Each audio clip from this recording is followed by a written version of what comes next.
রব্বুল আলামিন মানুষের আকার আকৃতি থেকে আমার মহান আল্লাহ পবিত্র।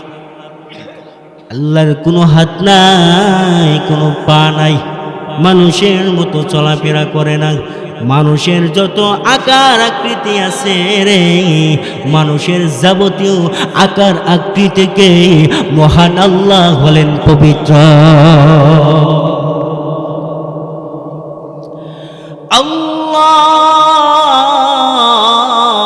আল্লাহুস সামাদ।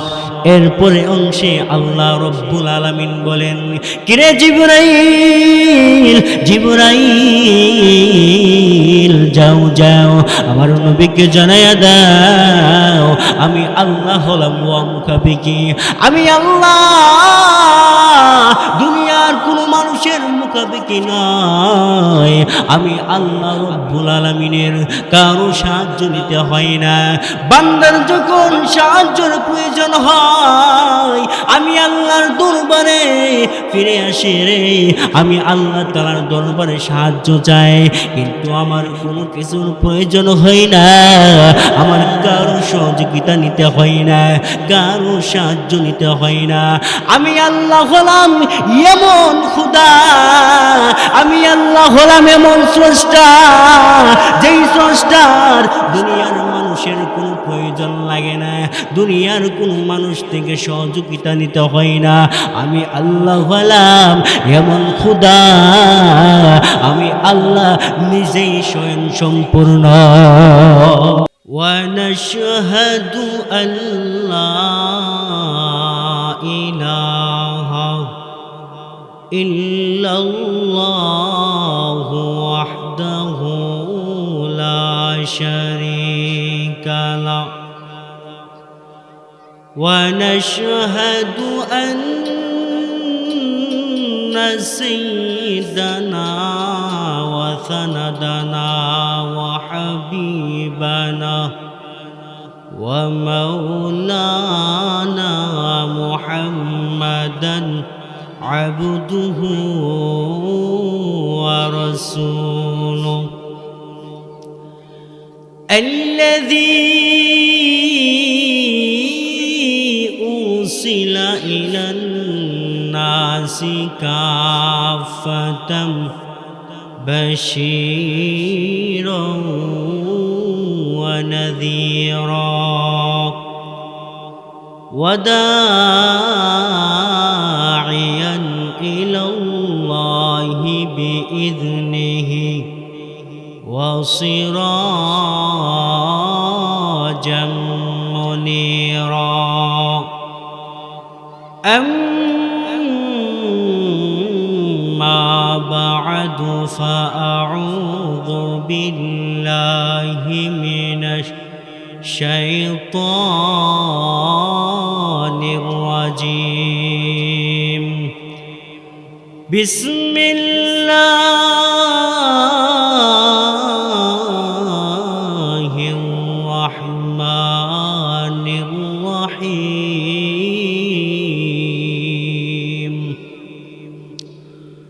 قل هو الله أحد الله الصمد لم يلد ولم يولد ولم يكن له كفوا أحد صدق الله العظيم.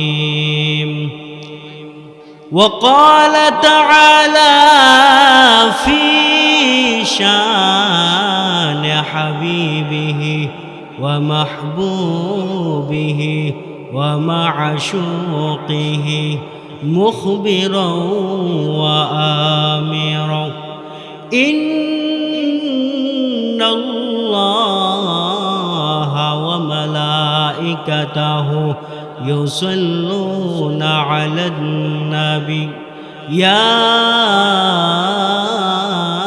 أيها الذين آمنوا صلوا عليه وسلموا تسليما بلغ العلا بكماله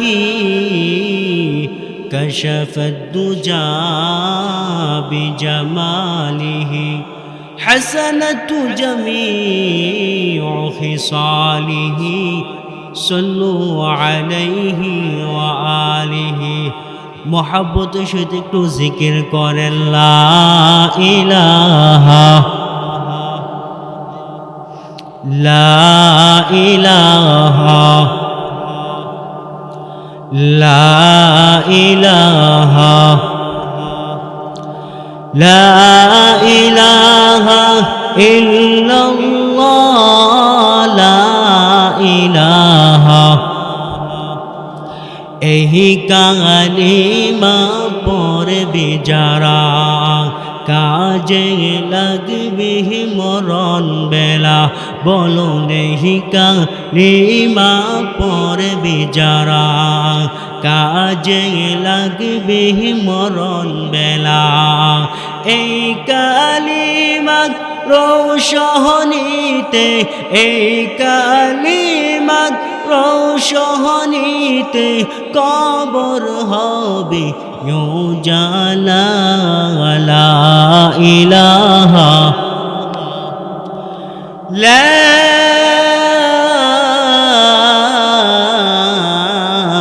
ইলাহা ইল্লাল্লাহ মুহাম্মাদুর রাসূলুল্লাহ সাল্লাল্লাহু আলাইহি ওয়াসাল্লাম। আজকের মাহফিলের বর্তমান অধিবেশনের আমার সম্মানিত সভাপতি সাহেব মাদ্দাজিল্লাহুল আলী, উপস্থিত ওলামায়ে কেরাম, তোলাবায়ে আযম ও আমার প্রাণপ্রিয় ধর্মীয় যুবকবৃন্দ ভাইয়েরা, পর্দার আড়াল থেকে ওয়াজ শ্রবণ করতেছেন আমার সম্মানিতা মা ও বোনেরা, সর্বপ্রথমই মহান স্রষ্টার দরবারে শুকরিয়া জ্ঞাপন করি যে স্রষ্টা আপনাকে আমাকে বহু মানুষ থেকে যাচাই বাছাই করে দুনিয়াবি যাবতীয় ব্যস্ততা থেকে ফারেক করে আল্লাহ পাক রব্বুল আলামিন আমাদেরকে একটি নূরানি কোরআনি বরকতি রহমতি জলসাই এবং মজলিসে আসা এবং বসার মতো তৌফিকটুকু দান করেছেন। সেই জন্য সেই রবের দরবারে অন্তরে অন্তঃস্থল থেকে মহাব্বতি সহিত উচ্চ আওয়াজে এক বাক্যে একবার কালিমাতুশ শুকুর আদায় করে বলি আলহামদুলিল্লাহ। মুহতারাম হাজরিন, আমি আপনাদের সম্মুখে এমন একটি সূরা তিলাওয়াত করেছি যেই সূরাটি আমাদের সকলেরই পরিচিত, জানাশোনা, মুখস্থ একটি সূরা। এই সূরার নাম হলো সূরাতুল ইখলাস। জনসাধারণ লোকদের কাছে এই সূরাটি সূরা কুল হুয়াল্লাহ বলে পরিচিত। অনেকেই বলে হুজুর সূরা ইখলাস টিখলাস কিছু বুঝি না, সূরা কুল হুয়াল্লাহ বুঝি। মুহতারাম হাজিরিন, আমার তিলাওয়াতকৃত সূরার নাম হলো সূরাতুল ইখলাস। এই সূরাতে 4টি আয়াতে কারিমা আছে, 15টি শব্দ আছে, 47টি অক্ষর আছে। এই সূরাটি মক্কায় অবতীর্ণ হয়েছে। এই সূরাকে মাক্কি সূরা বলা হয়। পবিত্র কালামুল্লাহ শরীফের মধ্যে 114টি সূরা আছে। 114টি সূরা সমূহের মধ্যে 2টি সূরার নামকরণ করা হয়েছে বাহিরের অংশ দিয়ে, মানে বাহিরের শব্দ দিয়ে। আর যতগুলি সূরা আছে প্রতিটি সূরার নামকরণ করা হয়েছে সূরার ভিতরের অংশ দিয়া অথবা ভিতরের শব্দ দেয়া। এর মধ্যে একটা সূরা হলো সূরাতুল ফাতিহা, দ্বিতীয় নম্বর সূরা হলো আমার তিলাওয়াতকৃত সূরা সূরাতুল ইখলাস। আমার তিলাওয়াতকৃত সূরাতে সূরাতুল ইখলাসে আল্লাহ পাক রব্বুল আলামিন ওনার শান, মান, সিফাত, গুণাবলী সম্পর্কে আলোচনা করেছেন। কোনো বান্দা বান্দি যদি তাওহীদ বুঝার প্রয়োজন হয়, যদি তাওহীদ বুঝতে চায়, একত্ববাদ বিষয়টা যদি বুঝতে চায়, তাহলে আমার যে তিলাওয়াতকৃত সূরা সূরাতুল ইখলাস, এই সূরাতুল ইখলাসের আলোচনাটুকুকে যদি শুরু থেকে নিয়ে এ টু জেড শেষ পর্যন্ত যদি শুনতে পারে, তাহলে একটা বান্দা বান্দির জন্য তাওহীদ বোঝা এই সূরাটার আলোচনাই যথেষ্ট। মুহতারাম হাজিরিন,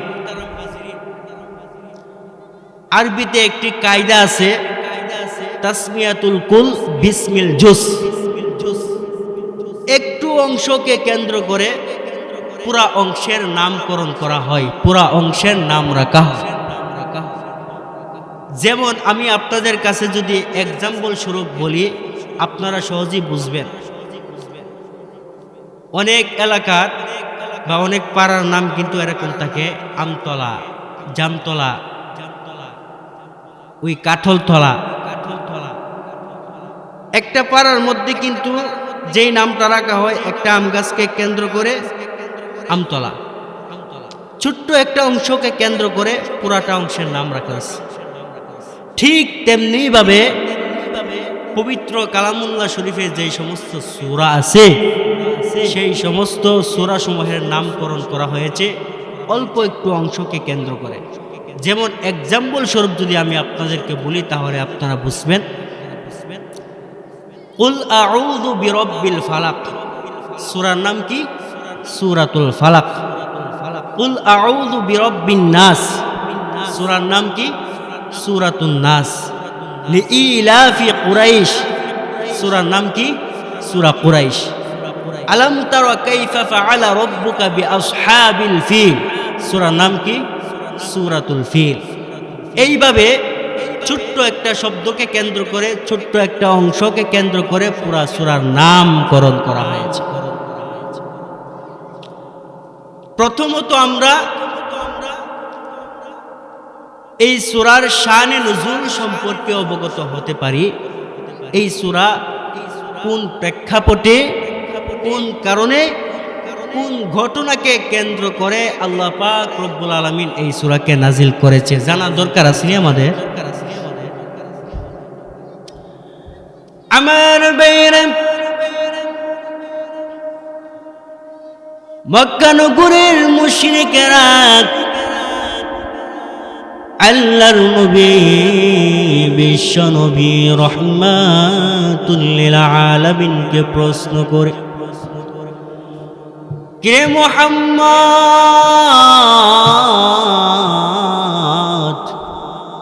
মুহাম্মদ রে, এই পৃথিবীতে যতগুলি মানুষ আছে, প্রতিটা মানুষের পরিবার আছে, বংশধর আছে, মা বাবা আছে, সন্তান সন্ততি আছে রে, ভাই বোন আছে। মুহাম্মদ,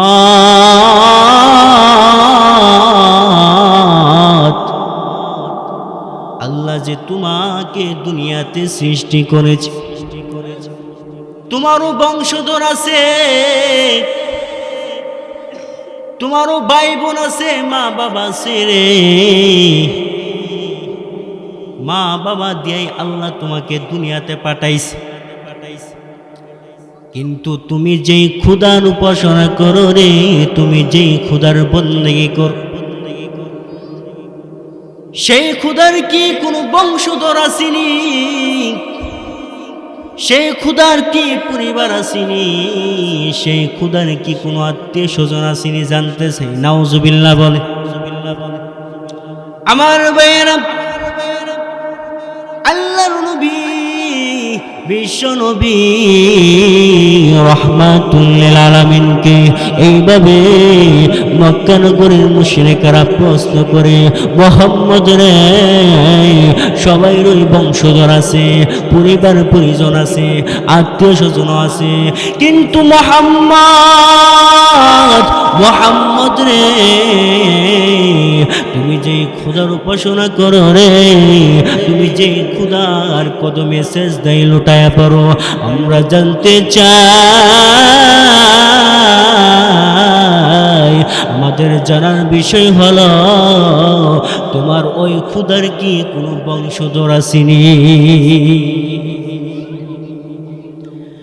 এমনি আল্লাহ রব্বুল আলামিন হযরত জিবরাইলকে ডাক দিয়া বলে, কিরে জিবরাইল, যাও যাও আমার নবীর দরবারে যাও, আমার নবীকে জানাইয়া দাও, কুল হুয়াল্লাহু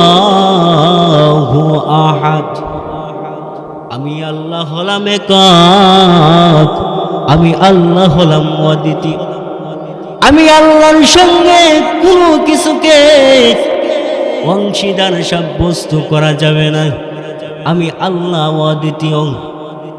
আল্লাহ রব্বুল আলামিন স্পষ্টভাবে প্রথম অংশে জানায়া দিয়েছে, আল্লাহ রব্বুল আলামিন মানুষের আকার আকৃতি থেকে আমার মহান আল্লাহ পবিত্র। আল্লাহর কোনো হাত নাই, কোনো পা নাই, মানুষের মতো চলাফেরা করে না। মানুষের যত আকার আকৃতি আছে রে, মানুষের যাবতীয় আকার আকৃতিকে মহান আল্লাহ হলেন পবিত্র।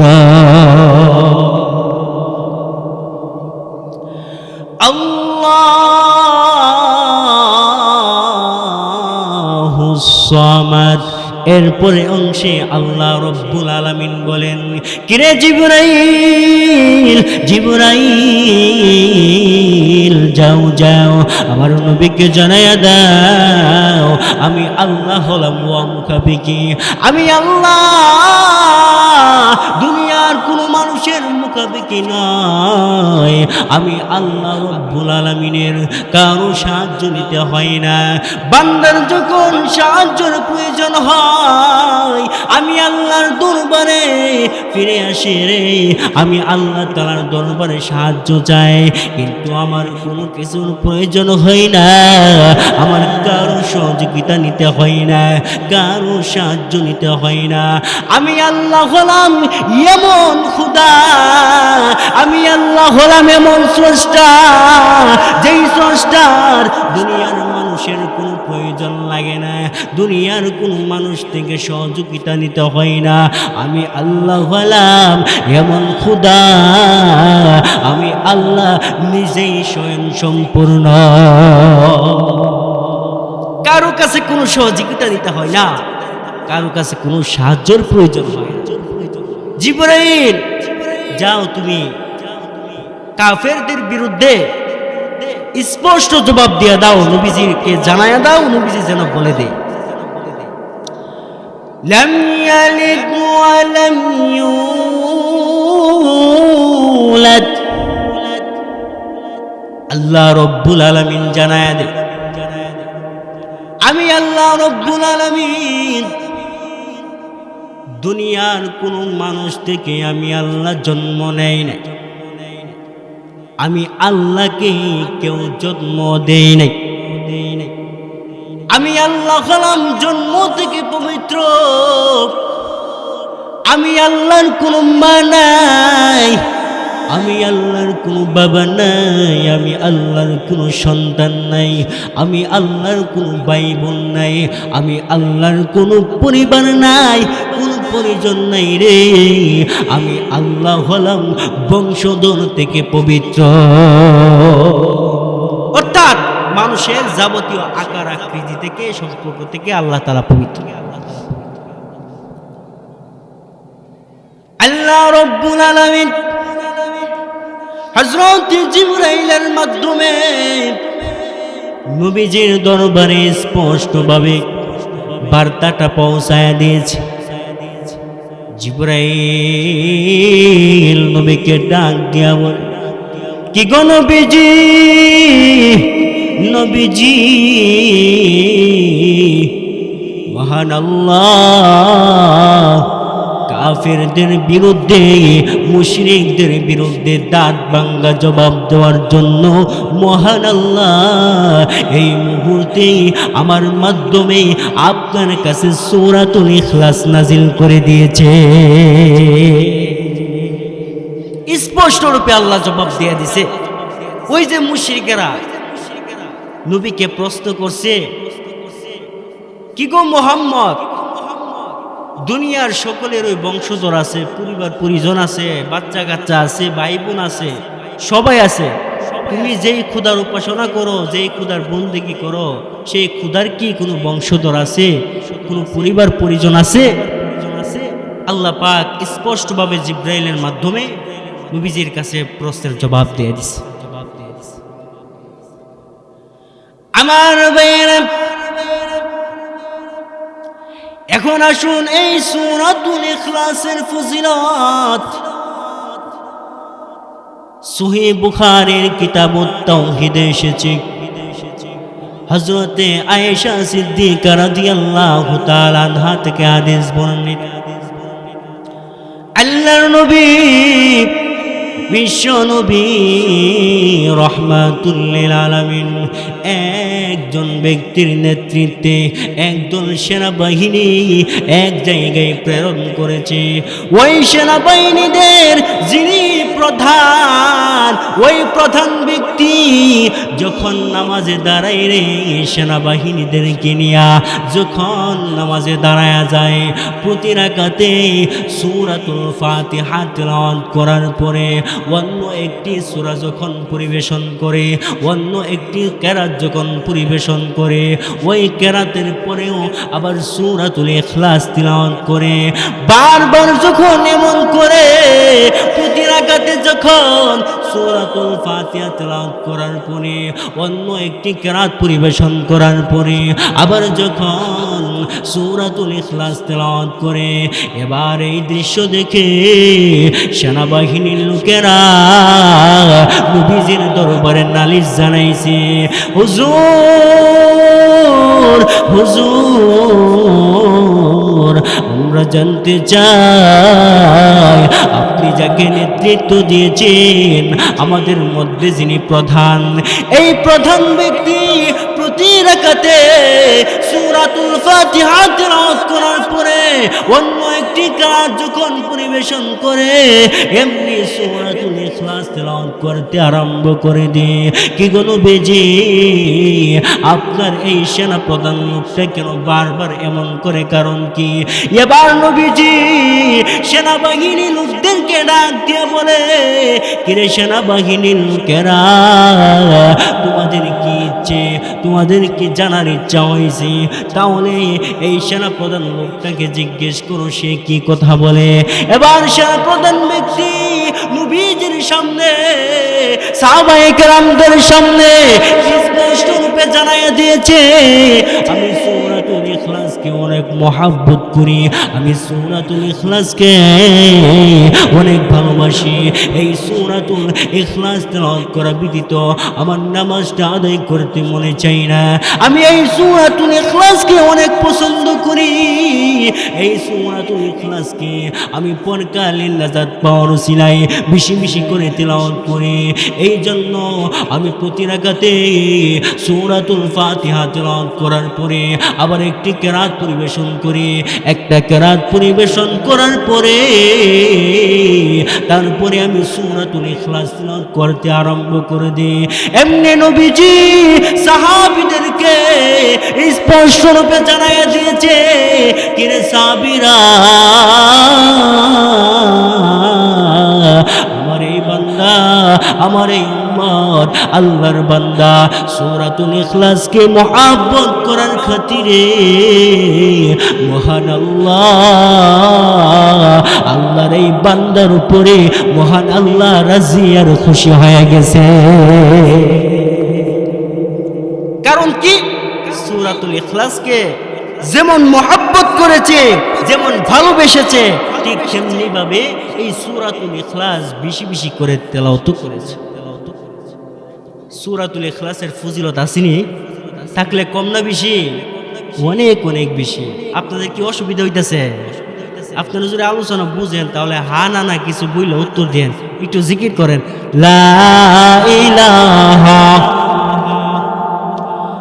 লা ইলাহা সুবহানাল্লাহ ওয়ালহামদুলিল্লাহ লা ইলাহা, মাশাআল্লাহ, মহব্বত বল, সুবহানাল্লাহ ওয়ালহামদুলিল্লাহ লা ইলাহা। আমার চেহলে মেয়ে বন্ধু বান্ধব আর যত আপনজন, আমার চেহলে মেয়ে বন্ধু বান্ধব আর যত আপনজন, সবাই মিলে রাখবি আমায়, সবাই মিলে রাখবি আমায়, সাড়ে 3 হাত মাটির ঘর। সুবহানাল্লাহ।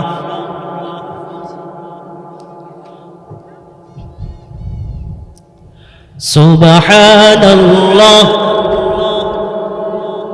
তুমি বাঁচাও তুমি মারো, তোমার হাতে জীবন মরণ, তুমি চারা নাই যে মুদের, তুমি চারা নাই যে মুদের কোন পরওয়ারদিগার। সুবহানাল্লাহ।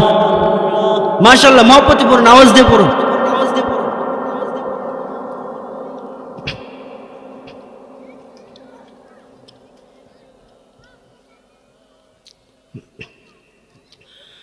لا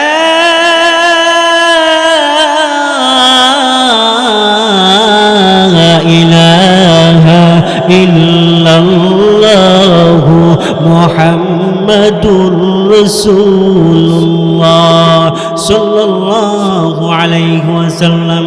ও মুরব্বী বাবারা, ও যুবক ভাইরা, ও পর্দানিশী মা বোনেরা, আল্লাহর নবী বিশ্ব নবী রাহমাতুল লিল আলামিন সহিহ বুখারীর কিতাবুস সালাতের একটি অধ্যায়ের মধ্যে হযরত আনাস রাদিয়াল্লাহু তাআলা আনহুর একটা বর্ণনা উল্লেখ করা হয়েছে।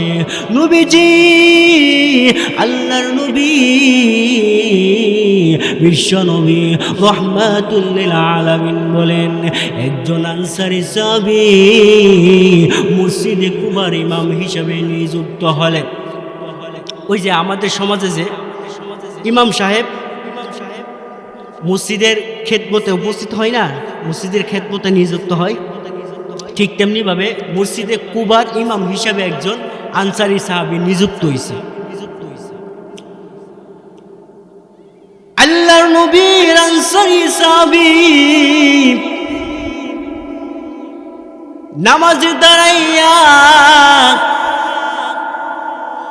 ওই আনসারী সাহাবী সূরাতুল ফাতিহা তিলাওয়াত করে, সূরাতুল ফাতিহা তিলাওয়াত করার পরে সূরাতুল ইখলাস তিলাওয়াত করে, সূরাতুল ইখলাস তিলাওয়াত করার পরে আবার অন্য একটি কিরাত পরিবেশন করে।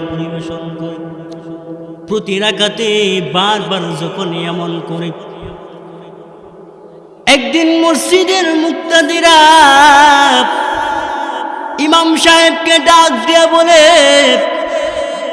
আনসারী সাহাবীকে ডাক দিয়া বলে, কি গো ইমাম সাহেব, আপনি প্রতি রাকাতে সূরাতুল ফাতিহা তিলাওয়াত করার পরে আবার সূরাতুল ইখলাস তিলাওয়াত করেন। সূরাতুল ইখলাস তিলাওয়াত করা যখন শেষ হয়ে যায়, সূরাতুল ইখলাস তিলাওয়াত করার পরে আবার অন্য একটি কিরাত পরিবেশন করে। আপনি কেন গো বারবার এমন করেন? কারণ এটা আমাদের কাছে অনেক বিরক্ত লাগে, অনেক অপছন্দ হয়। এবার মসজিদে কুবার ইমাম সাহেব আনসারী সাহাবী মুক্তাদিদেরকে এক বাক্যে জবাব দিয়া দিছে, কিরে মুক্তাদিরা,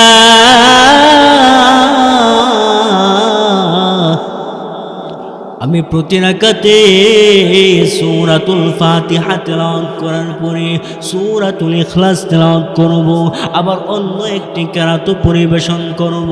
কিরে মুক্তাদিরা, আমার পিছনে যদি তোমাদের নামাজ পড়তে ভালো লাগে তাহলে নামাজ পড়তে পারো, আর যদি ভালো না লাগে তাহলে আমার পিছনে তোমরা তোমরা নামাজ পড়ো না, আমাকে মসজিদে কুবার ইমাম হিসাবে আর নিযুক্ত করার দরকার নাই, আমাকে বাতিল করে দাও।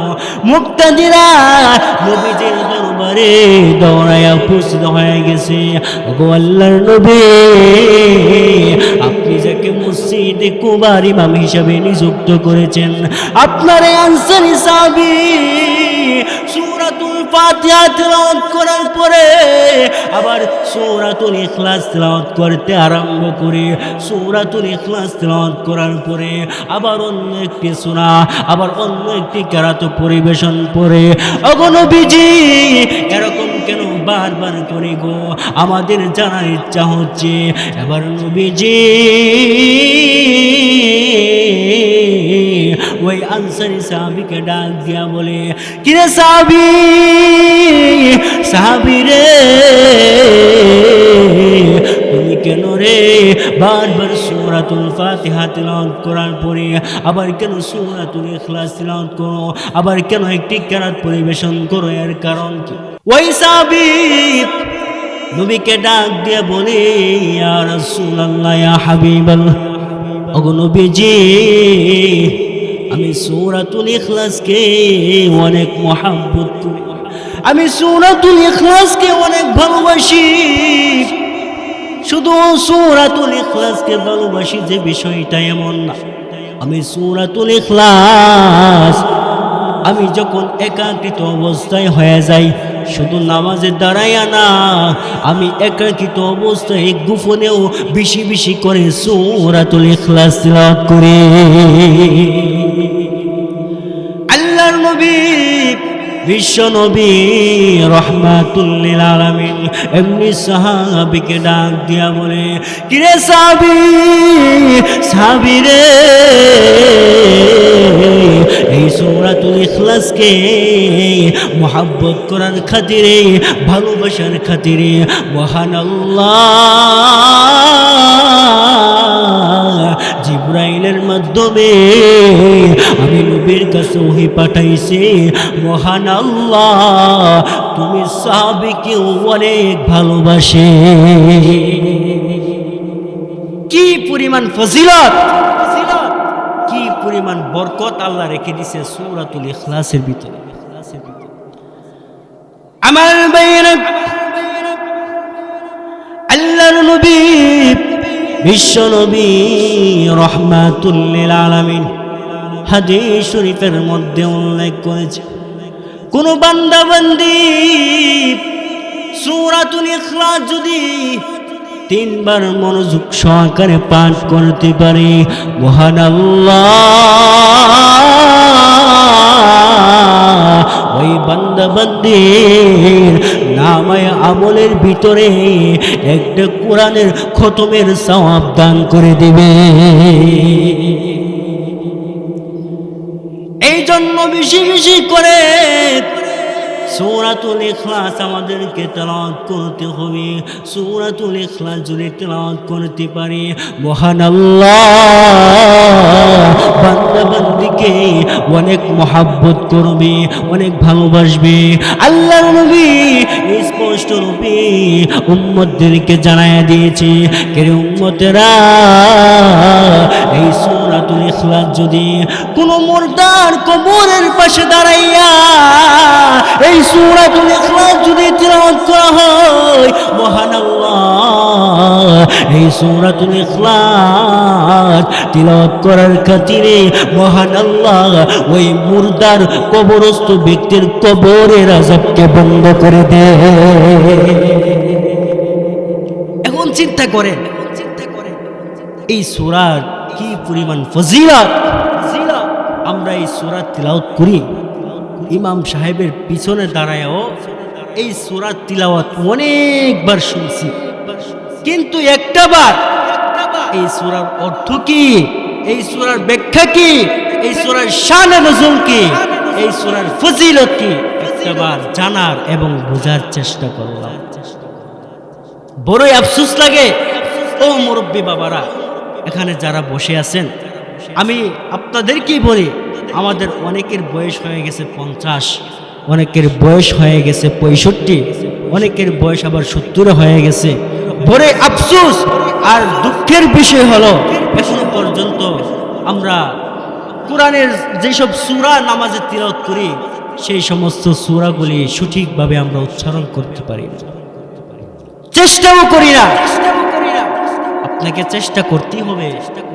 আল্লাহ পাক আপনাকে সময় দিছে, আপনাকে সুস্থতার নামক নিয়ামত দিছে, আপনাকে মাধ্যম পর্যন্ত দিয়েছে। এতগুলি সুযোগ পাওয়ার পরেও যদি আপনি সূরাগুলি সঠিকভাবে উচ্চারণতার সহিত যদি আপনি শিখতে না পারেন, তাহলে আল্লাহর কাছে অবশ্যই একদিন আল্লাহর আদালতের খাট গড়াই দাঁড়াইয়া আপনাকে কঠিন থেকে কঠিন হিসাব দিতেই হবে। ওই দিন কোনো জবাব পাবেন না, কোনো উসিলা, কোনো অজুহাত দিয়ে বাঁচার কোনো সুযোগ নাই।